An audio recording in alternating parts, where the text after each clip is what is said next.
Now, in 1954, according to Dan Bush, there was a meeting between President Dwight D. Eisenhower and representatives of the P-52 Orions, and a treaty was signed. A copy of that treaty was kept at Area S4, Level 4-1, and they also gave President Eisenhower something called the Orion Cube, which we'll talk about as well. What is the Orion Cube? It was also known as the Yellow Book. It has nothing to do with phone numbers, okay? What it is it's a 8 by 8 inch square cube, and it's a quantum viewing device that you could, once it's accessed, you could look at the probabilities of future events. There was protocols that had to be followed in order to activate this.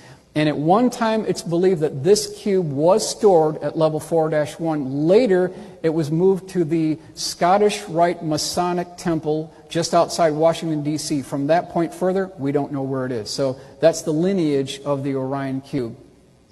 Now, interesting to note that there are 3 events that took place in 1947. Is there a coincidence? I don't think there is. We've got the Roswell crash on July 2nd, 1947. Then we've got the formation of the CIA in 1947 and the formation of the Independent Air Force also in 1947. 3 events happening at the same time. In 1952, it was the National Security Agency who, according to the CIA, had improper intelligence, so partial majestic control of Project Aquarius was handed over to the, quote, new boys on the block because they came after the Central Intelligence Agency. So there was this animosity that continues today between the Central Intelligence Agency and the National Security Agency. Now, moving down to 4-2, we've got the SolidWorks rendering and also the AutoCAD rendering of 4-2.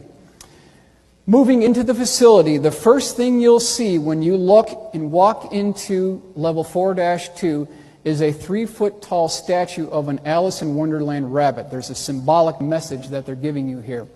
There's a primary looking glass device, and then on either side of that primary looking glass device, ladies and gentlemen, there are 2 secondary ERBs or Einstein-Rosen bridges.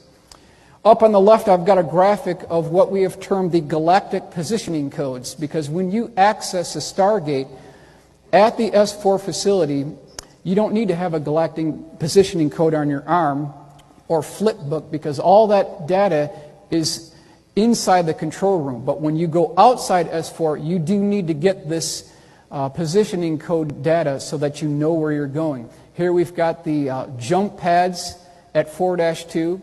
And then down here we've got the Project Sidekick storage facility. There's also one just below that. To the right, we've got weapons research and development.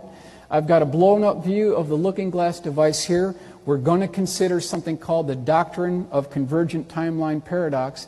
And then we're also going to consider how did the U.S. government get the technology to access naturally occurring stargates throughout the world. It has to do with the Sumerian cylinder seals that were recovered in Baghdad years ago. Now, this is a SolidWorks rendering of the looking glass device.